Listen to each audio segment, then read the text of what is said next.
Welcome back to the old Casbah plantation. Wanted to catch you up on what we've been doing around here and what we ain't been doing. Well, we ain't been making any videos, that's for sure, in the last few days. Been doing some stuff out here, trying to get this birdie bath and fountain going. Trying to get a solar makeup there. It does work. It didn't work today because of all the cloud cover. But yeah, we got a new pump. We got new solar cells up there on the thing. There's 4 of them in a parallel series, or series parallel, however you want to term it, to run the pump. You get 12 volts at I don't know, 5 milliamps or something like that. 5 milliamps. We've been meaning to get out here for, well, ever since I was first diagnosed with cancer, bladder. All that crap right there that's what's left of the trunks of the 2 trees that were out there in the thing. And you've probably seen those in the real early videos, like about 5 or 6 or 7 years ago. I don't know, the doggone plants around here seem to suffer from disease. I don't know if it's because of the terrain or the mountain or whatever that's in the ground, but they ooze pus, and I tried to save them. I managed salvaging 2. A peach, but they don't grow much bigger than a golf ball. And now they used to grow pretty big, back about 7 years ago or so.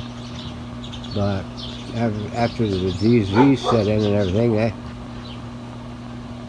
not doing too good, but they are producing something anyway.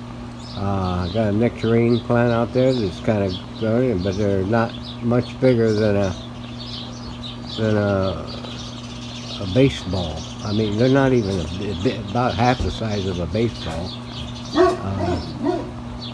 So I got out here and I started trashing all that stuff. I mean, it was just chock full of weeds and everything.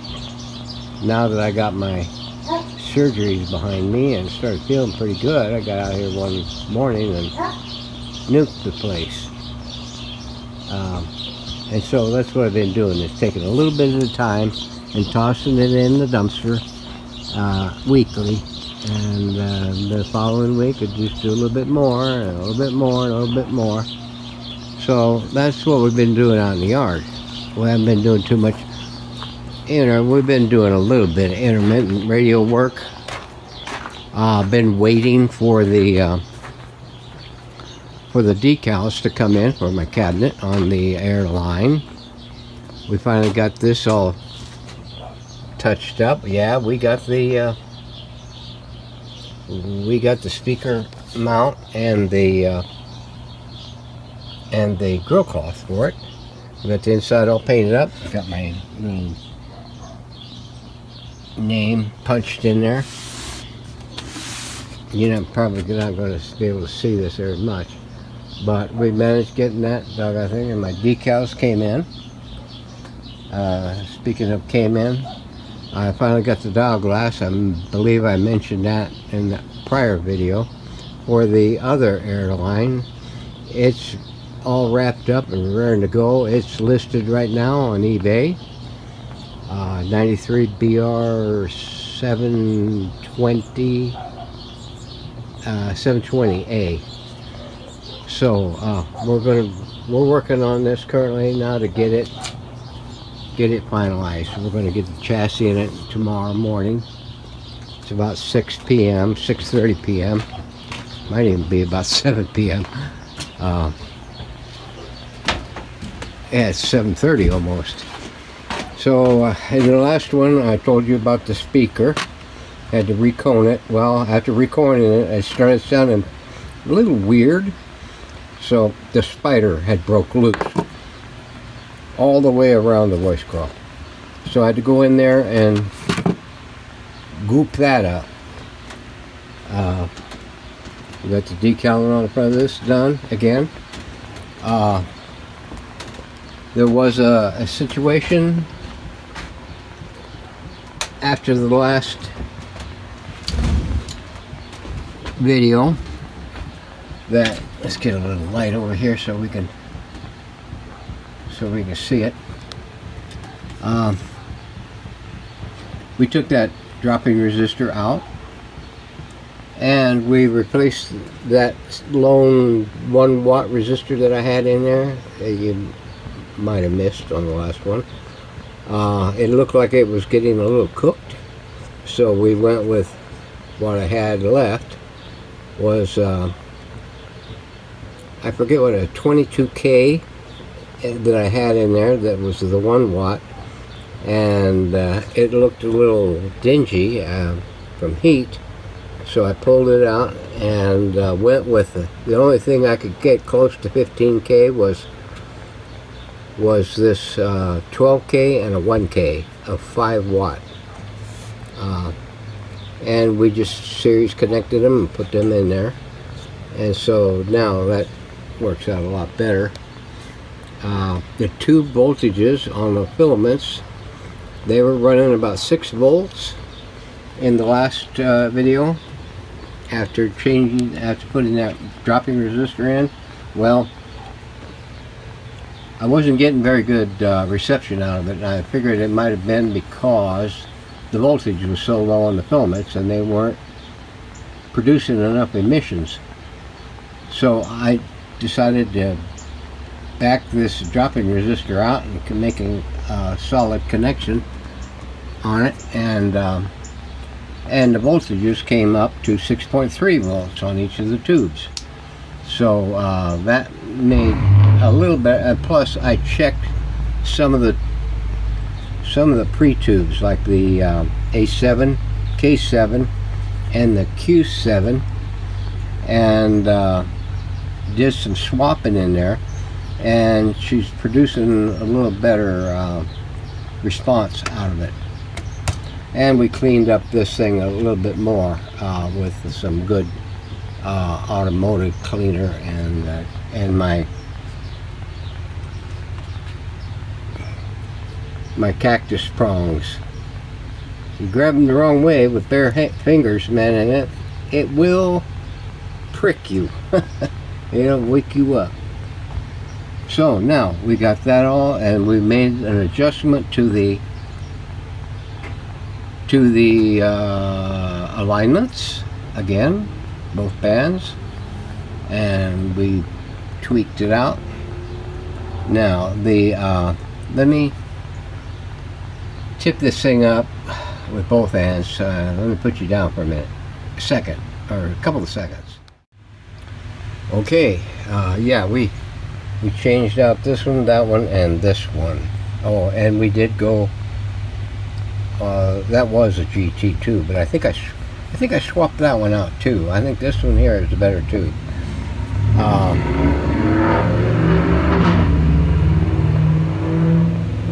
The neighbors, I guess, going to school or going to work or whatever. So this one I think had a short in it, and one of these other ones here had a what was it? Emissions. I don't know, emission something, but anyway, it was not performing really good, so I had to change most of the tubes. What we did was, these were 6K6 GTs, and the only thing I had left that was near a match set was the G tubes. So I pulled the GTs out and got rid of the bad ones and put these in place. The Y3, no problem. The J5 had a short in it. This one here, I think we tested and swapped, try to find the best one. I don't think we had to change that one. This one and that one, the A7 and the K7, they had to be changed out because I wasn't getting a lot of shortwave Oh yeah, the lamps. They're no longer up here on top of the rack. They are down here on the back.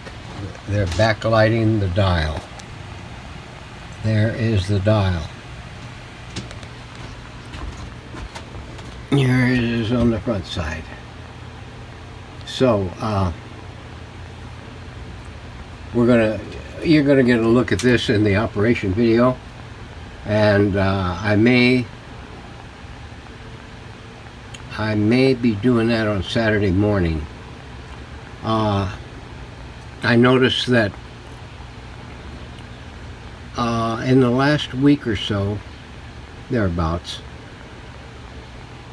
I haven't been getting too much shortwave up here on the high side. In the evenings, we come in on the low side, right around in the middle of the band. In the mornings, we get pretty good reception down here, mid to low. But up here, it hasn't been too much. I'm just wondering if it has something to do with the sun.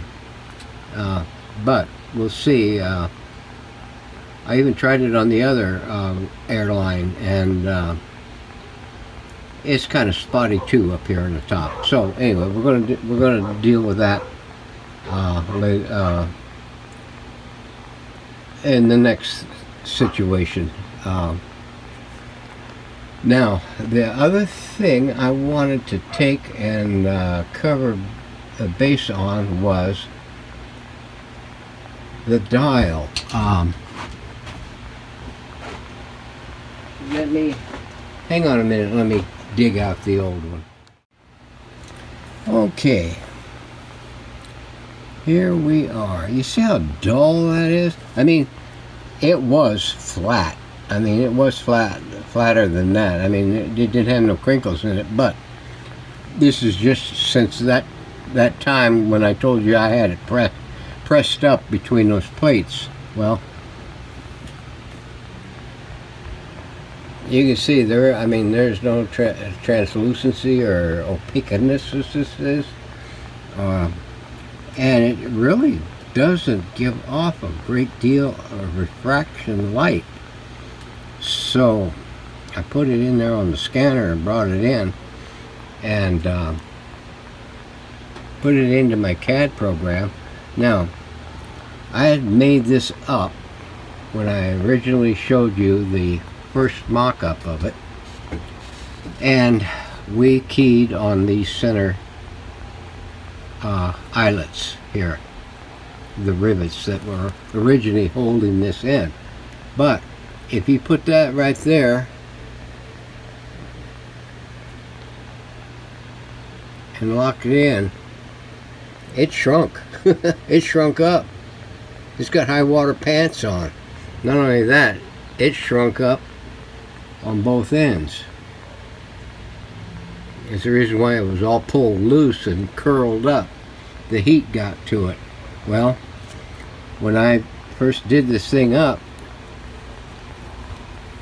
it was, the alignment wasn't coming out quite on. You know, you could nail it at the one end, but by the time you got halfway across the dial, you were way off. I mean, the tracking, you couldn't make adjustments to the patterns for the tracking. It just would not do it. You know, you could elongate it over here and shorten it over there, and then elongate here and shorten it over there, and it just wasn't working out. But it was close. So what I did was I put another opaque divider blank on there, sandwiched it on top of the existing dial, and then I took my signal generator and I started over here. Well, I started one end or the other, doesn't make any difference, but I think I started here. I went to 55 on the gen and tuned it to, I got the tone, and the 55, I made the mark there. I made it at 60, made it 65, 70, 75. I made all of these marks on the blank piece, and the same way up here, 5.5, 6.5, all the way with a lot of yabba dabba doo, and then took it into the CAD program and made the adjustments and bumped all of these frequencies to wherever they came out on the blank sheet. So these here fall in different positions. It's the same size. The graphic is the same size from end to end, but the numbers are bumped up or down as needed to do that. So give me a moment and let me put you down, and we'll do a quick hookup on this thing and show you what this dial is going to look like. Alright, I got just my halogens on. I don't have the antenna hooked up and everything. This is just going to be a demonstration for the damn dust around here, for the dial. So let me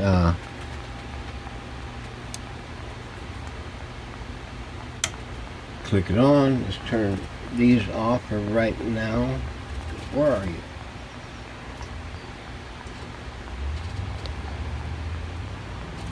There we are. I know it looks seriously washed out right through there, but believe me, it looks natural, and the ambiance. So that is that. So let me turn you back on. There we go. Turn that off. Now, the other thing I wanted to touch base on with you, sorry this thing is running so long, and we're not really producing anything except the gift of gab. The one thing I wanted to talk about, somebody had asked me in a previous video what I did in order to get these things made and get them on here.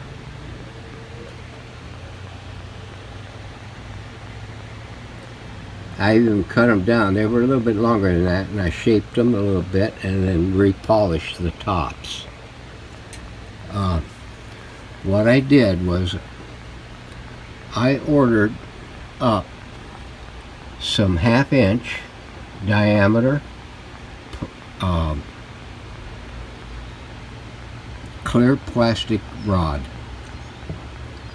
and what I did was I put it in a jig and I cut the diameter through the diameter of the rod to get me 2 pieces out of it, 2 half pieces out of it.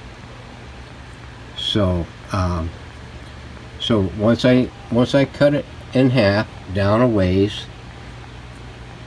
I measured what I needed for each of these, the length, and cut that, and so I got 2 pieces off. If I managed to get cut down far enough, I measure the length again and cut that and get 2 more pieces. So I had 2/3 of it pretty much in tow. So I had to cut down a little further, cutting it in half, and cut it again for length and got 2 more pieces out of it. And then you can see, I hope you can, that the width is going to be a little too wide for these, for the width on this. So what I had to do was I had to shave down both sides until it was the same width as the button, and I had to do that for all of those. And then You see those little gaps right in through there? Well, they were solid at once because the original cap, clear cap, had a little slit in it so you could slide your paper with your call letters down in it. Well, I wound up having to take it off of the back of that and then glue these in along the three other edges so that you could put your paper for your call letters in here. You have to pull back a little bit on the thing. You see that? See how that moves back there? Just pull it out a little bit, slide your paper in, and then just push your thing back in, and it'll hold your paper and everything else like that. So anyway, that's how I did that. And then after I got it all shaped and everything, I took pieces of let me get one of these. Yeah. Excuse me while I shake you around. A flat block, and got me some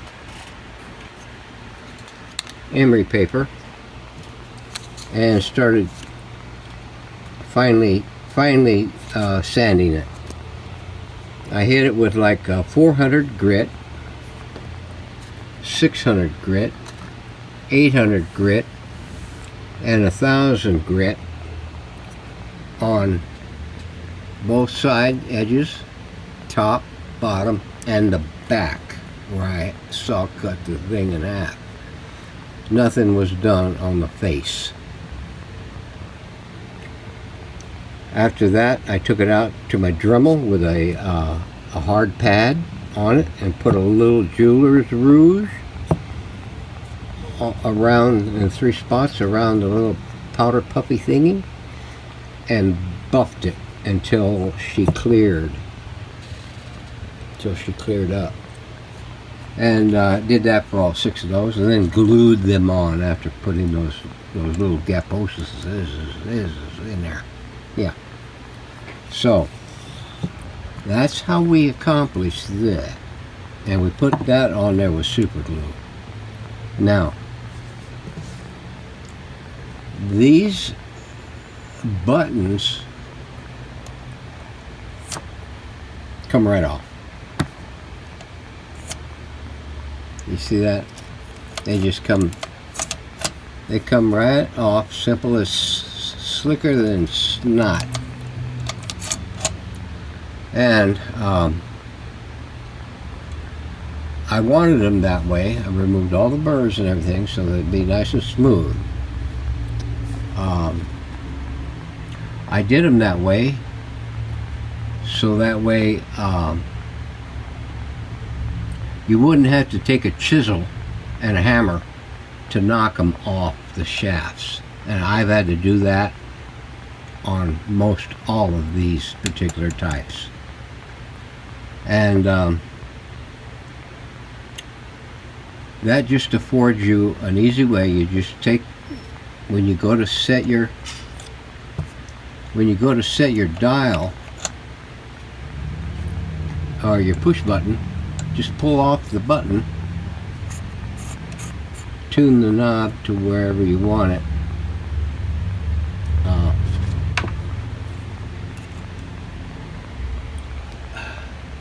See if I can do this without. Yeah. Hang on a minute.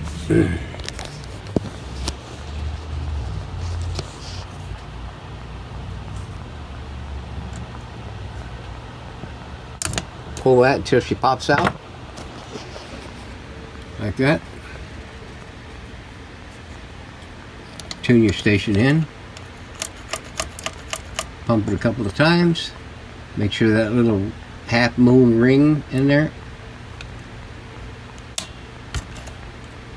And push the button back on.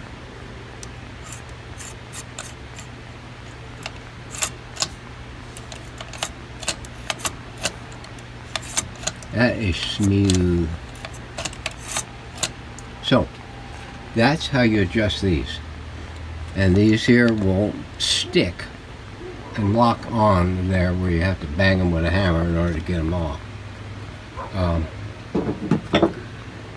I'm not even going to put any contact on there because they got a good grip onto there, and in shipment they shouldn't come off. So the knobs are ready to go back on and everything else like that. Let's see, what else was I going to cover?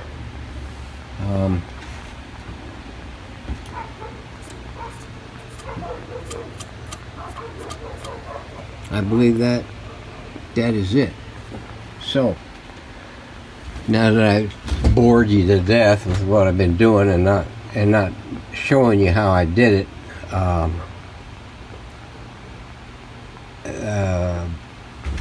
now you know why I get things done so in short order. Because I'm not busy showing you how to remove screws and test capacitors and general boring shit. So I get her done, show you what I did, you figure out your way of doing it. I'll give you hints here and there. So anyway, the antenna we haven't done anything with. I just need to dress out the back of it here, wipe it down, and get it coated with some satin. What else was it that I was going to do? Oh, by the way, there's the new dial in the other Airline. She's on eBay and listed, so do a drive-by and check it out. I think we gone. Yeah, it's a quarter of 8, and it's about my bedtime. Gonna go catch up on some X22 and see what we can do in the morning. So thanks for watching, thanks for hanging in there. Like and subscribe, and toss me a comment or two, even bad ones. So see you later on the next one.